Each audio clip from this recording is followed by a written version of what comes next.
Hello everyone, welcome to UPSC IQ tab. Now आपको ये news तो ऑलरेडी मिल चुकी होगी कि जो प्रीलिम्स 2024 है उसको फिलहाल के लिए पोस्टपोन कर दिया गया है because of the election schedule.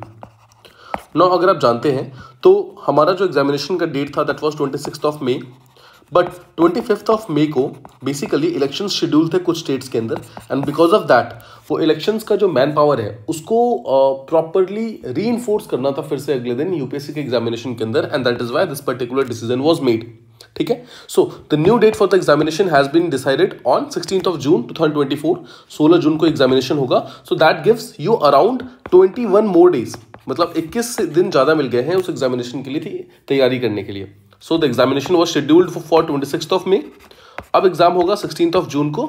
So around 3 weeks का टाइम मिला है यहाँ पर। ठीक है, सो इस 3 हफ्ते जो एक्स्ट्रा मिले हैं, do we need to change any strategy?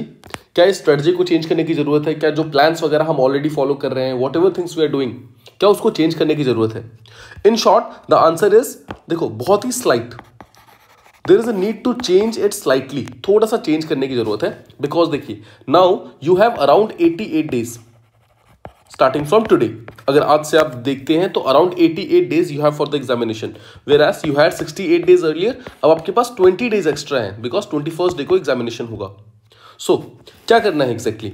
Preparation को बिल्कुल भी स्लो डाउन नहीं होने देना है। The most important thing is don't let it slow down. ठीक है, देखो कभी कभी क्या होता है, जब एग्जामिनेशन में नंबर ऑफ डेज बढ़ते हैं ना, इंक्रीज होते हैं, तो बच्चे बहुत कॉम्प्लेसेंट हो जाते हैं, बच्चे बहुत खुश हो जाते हैं, वो स्लो हो जाते हैं, उन्हें लगता है कि बहुत दिन बचे हुए हैं and because of that we can study later on. But ऐसा नहीं करना है, बिकॉज ऐसा नहीं है कि आपके एग्जामिनेशन के अंदर 2 या 3 महीने इंक्रीज हो गए हैं, रादर सिर्फ और सिर्फ 21 दिन बढ़े हैं। और वो भी अगर आप ध्यान से देखिए तो these 20 days will pass by, बहुत जल्दी निकल जाएंगे और आपको पता भी नहीं चलेगा। Right, the point being preparation को बिल्कुल भी स्लो डाउन नहीं करना है, ये सबसे इंपॉर्टेंट चीज है। ठीक है, keep preparing very very hard. Always think कि जो आपका एग्जामिनेशन है वो अगले 7 दिनों के अंदर ही होने वाला है। इस तरीके से अगर आप तैयारी करोगे तो ऑटोमेटिकली आपकी जो एफिशिएंसी है वो टॉप पर पहुंच जाएगी। Right now your main M is कि जो भी आपकी प्रोडक्टिविटी है, जितना भी आप अपना डेली बेसिस पर कर पा रहे हो, उसको इंक्रीज करना है। ठीक है, so if you have got 21 extra days, so you have to keep doing this for 21 more days. Simple strategy ये है। ठीक है, रुकना नहीं है, रादर और ज्यादा फास्ट हो जाना है, because you now have one more thing to do. यहां पर क्या करना है एक्स्ट्रा चीजें, यहां पर आपको छोटा सा रीअसेसमेंट करना है। रीअसेस योर स्टडी प्लान, अपने स्टडी प्लान को थोड़ा सा रीअसेस करो। ठीक है, ट्राई टू अंडरस्टैंड अभी के टाइम में आपका स्ट्रॉन्ग एरियाज क्या क्या है और आपका वीक एरियाज क्या क्या है।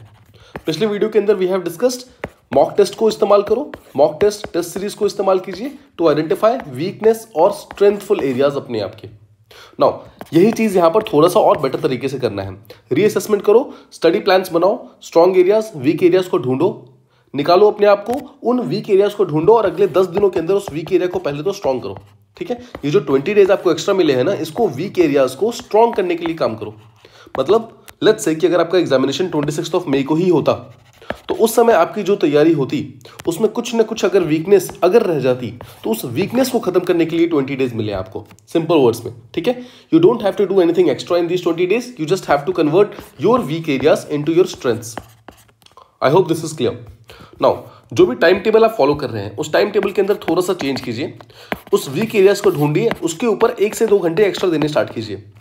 ठीक है, सीसैट को अगर आपको लगता है सीसैट इज फियरफुल, सीसैट थोड़ा सा टफ है, सीसैट के ऊपर थोड़ा सा काम करना स्टार्ट करो, 1 से 2 घंटे डेली देना स्टार्ट करो फॉर द नेक्स्ट 2 वीक्स।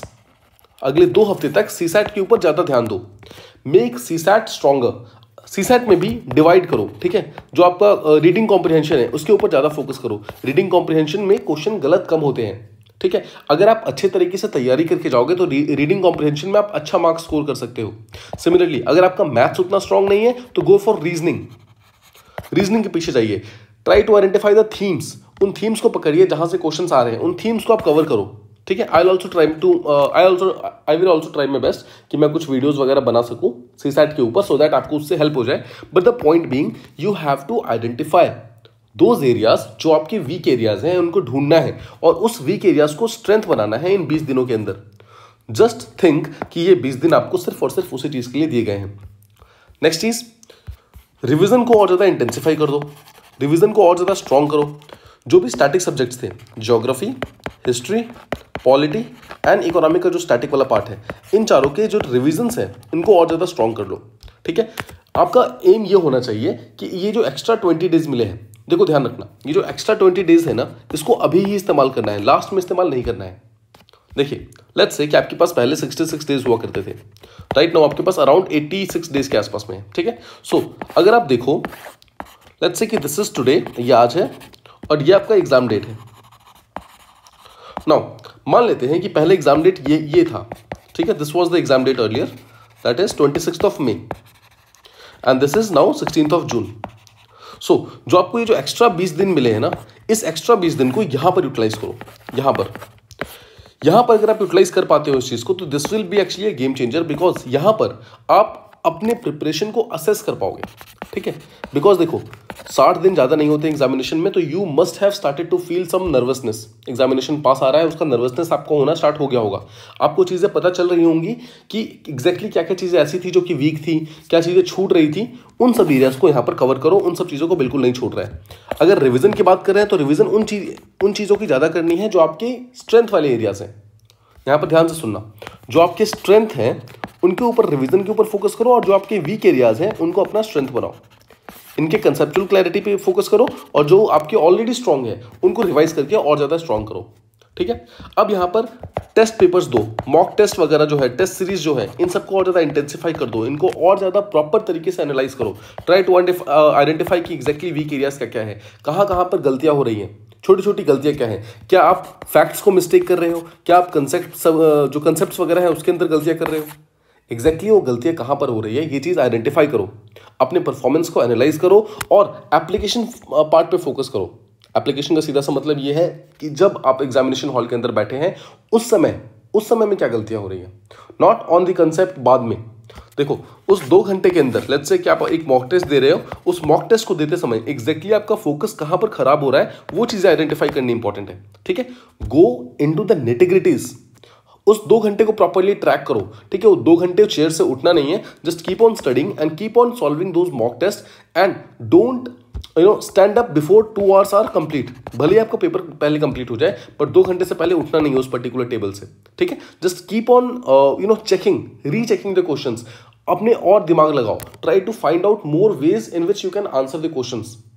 अगर 2 घंटे का पेपर है, ट्राई करो कम से कम 1 घंटे 15 मिनट में उस पेपर को सॉल्व करने का, और नेक्स्ट 45 मिनट्स इसमें 2 काम करने हैं। पहला तो OMR शीट भरना है, और दूसरी चीज रीचेक करना है पेपर को फिर से देखना है कि एग्जैक्टली कहां पर क्या चीजें और है जो मैं कर सकता हूं, क्या कोई और ऐसा एंगल है जहां पर मैं आंसर को क्रिएट कर सकता हूं। राइट, सो ये सब चीजें आपको करनी है इस अगले 20 दिनों के अंदर, जो आपको ये 20 डेज एक्स्ट्रा मिले हैं। This is what you have to utilize it in. ठीक है, इसके अलावा अपने हेल्थ को, अपने वेलबींग को बिल्कुल भी इग्नोर नहीं करना है।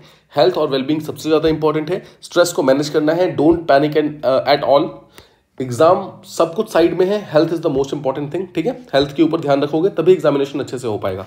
जितने ज्यादा आप काम एंड कंपोज रहोगे ना, उतने अच्छे तरीके से आप अपने एग्जामिनेशन को दे पाओगे। ठीक है, और जितने अच्छे तरीके से आप अपने एग्जामिनेशन को दोगे, उतने अच्छे आप लॉजिक लगा सकते हो, उतने अच्छे आप बेसिकली ब्रेनस्टॉर्मिंग कर सकते हो एग्जामिनेशन हॉल के अंदर, और ये एक्चुअली हेल्प करते हैं वो एक्स्ट्रा क्वेश्चंस को सॉल्व करने में। बहुत बार क्वेश्चंस ऐसे होते हैं जिसके लिए नॉलेज नहीं, रादर एप्लीकेशन ऑफ माइंड चाहिए होता है, और उन application of mind based question को सॉल्व करने के लिए कामनेस और कंपोजनेस चाहिए होता है। इस चीज़ के लिए आपको बहुत ही शांत रहना है, बहुत ही आराम से चीज़ें करनी है, रेगुलर ब्रेक्स लेते रहने हैं अभी के टाइम में। ठीक है, सो दैट आपका माइंड जो है वो बिल्कुल फ्रेश रहे जब भी आप अपनी पढ़ाई करने जाओ तो। Whenever you are studying, give 100%।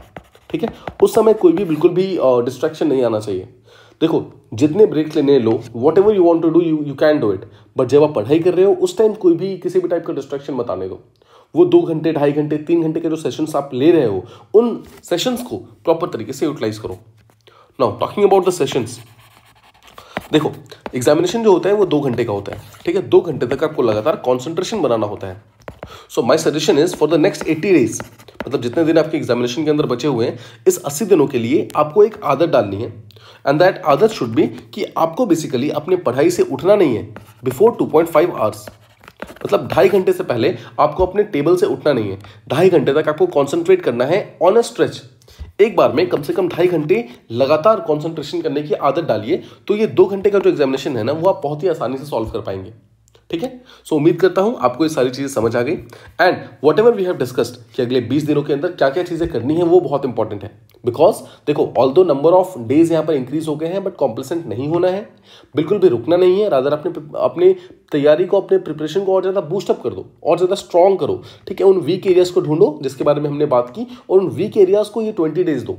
ठीक है, इस अगले 20 डेज के अंदर you should be able to cover out all those things जो आपको फियरफुल हो रहा था, मतलब जो जिस चीजों से भी आपको प्रॉब्लम हो रही थी। अगर आपको लग रहा था कि अगर एग्जामिनेशन 26 मई को ही होता तो क्या चीजें थी जो छूट सकती थी, क्या वो चीजें थी जो कि गलत हो सकती थी, उन सारी चीजों को यहां पर सॉल्व करना है।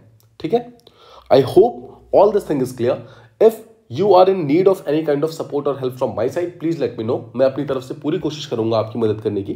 ठीक है, प्लीज मुझे कमेंट बॉक्सेस के अंदर बताइए और मैं उसको पूरा करने की, जल्दी से जल्दी पूरा करने की पूरी कोशिश करूंगा। अपार्ट फ्रॉम दैट, जो PYQ सीरीज चल रहा है दैट विल कंटिन्यू एंड जल्दी से जल्दी मैं इसके बाकी वीडियोस को भी अपलोड कर दूंगा so that you can get benefited from it. ठीक है, आई होप आप सबकी तैयारी बहुत अच्छे से चल रही है and it will keep on going और इसी तरीके से और भी ज़्यादा अच्छे तरीके से चलती रहेगी। उम्मीद करता हूँ आप सब बहुत अच्छे तरीके से अपना ध्यान रख रहे हैं और अपनी पढ़ाई और लाइफ और जो पर्सनल लाइफ है उन दोनों को बैलेंस आउट कर रहे हैं। Thank you so much for listening. All the very best for your